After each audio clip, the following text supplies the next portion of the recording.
Dan Calcagno here again. I've been a pastor for 8 years and a student of the Bible for over 15 years.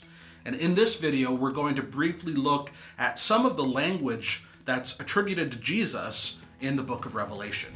In chapters 2 and 3 of Revelation, we read letters sent to 7 churches in the region of Asia Minor. In each letter, Jesus addressed the situation that they were experiencing, and he gave them encouragement, commendation, but also correction and exhortation. However, some of the language used in a couple of these letters could be considered anti-Jewish. For example, in the letter to the congregation in Smyrna, Jesus said, "I know your tribulation and your poverty and the slander by those who say they are Jews and are not, but are a synagogue of Satan." Jesus referred to those who were causing trouble for the followers of Jesus as those who say they are Jews but they are not, and that they were a synagogue of Satan.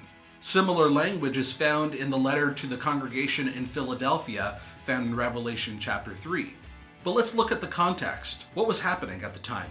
Well, the followers of Jesus in these cities were going through tribulation, in part because of some from within the Jewish community. However, we need to remember that at this point in time, the followers of Jesus were still strongly connected to the Jewish community, especially the Jewish followers of Jesus. When we read these letters today, and indeed as people have read these letters throughout the centuries, it's been so easy, and it is so easy to read this as a conflict between Christianity on the one hand and Judaism on the other hand.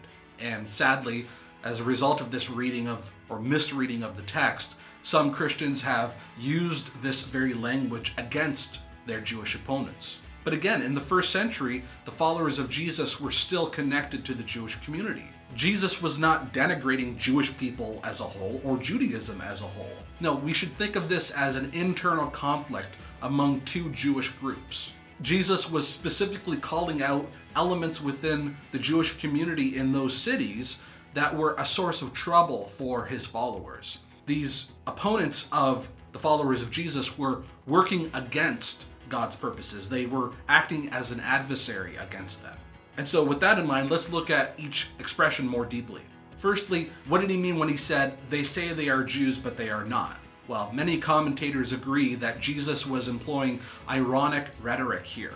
It was actually the Jewish opponents of the followers of Jesus who were the ones who had originally used that expression against the followers of Jesus. Those who say they are Jews but are not. But why? Why would they refer to them with that expression? Well, very likely because the Jewish followers of Jesus were associating with non-Jewish followers of Jesus. And in the first century, it was considered at the very least taboo, if not outright sinful, to embrace non-Jews. And we know this from the book of Acts and from Paul's letters. It was a very controversial thing for the followers of Jesus, the Jewish followers of Jesus, to embrace non-Jewish people into the family of God. And they were doing so without requiring these non-Jews to become Jewish, to convert to Judaism. So some of the Jewish people in Smyrna and Philadelphia were calling these Jewish followers of Jesus those who say they are Jews but are not. Or they could have been referring to the non-Jewish followers of Jesus with this expression. And that's not to say that the non-Jewish followers of Jesus were thinking of themselves as Jewish or calling themselves Jewish, but they were certainly believing and acting and saying that they were a part of the Jewish people as full members of the assembly of Jesus. And we have to remember that in the Roman Empire at that time, only Jewish people were exempt from engaging in Roman religious life. So technically, these non-Jewish followers of Jesus, who were now associating with the Jewish community and with the Jewish followers of Jesus, they had likely minimized their involvement in Roman religious life. So in a sense, they were guilty of a crime in the Roman Empire. They were engaging in the Jewish religion when really they were supposed to be engaging in the Roman religion. So it's possible that these Jewish opponents of the followers of Jesus used this fact to get the Romans to take action against the followers of Jesus. In fact, eventually the Romans began charging a Jewish tax, and they eventually included non-Jews who participated in Jewish life. So here in Revelation, Jesus used this phrase, "they who say they are Jews but are not." He used this phrase against the opponents, the ones who were originally saying it to them. And he was using it to point out that they were not acting as Jewish people should. Instead of loving their neighbor, they were working with the Roman Empire, which leads us to our other phrase, the synagogue of Satan.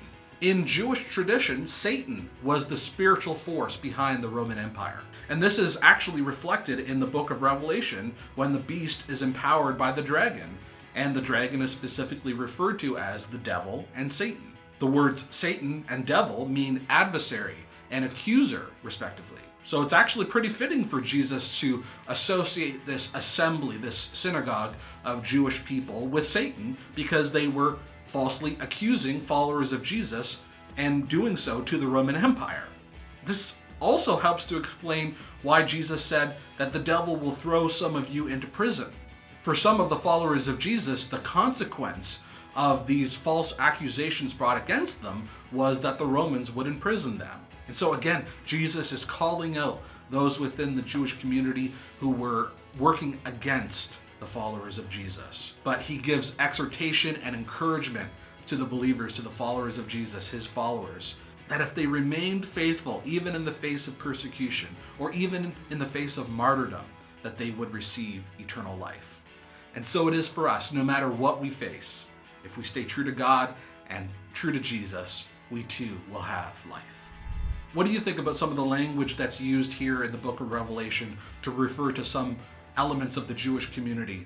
Does it make sense in context, what I've just explained? Or have you heard other explanations that make more sense? I'd love to hear what you think. Please leave a comment below, and don't forget to hit like and subscribe if you haven't already. And visit messianicniagara.com for more Bible teaching and to support this ministry. Thanks for watching.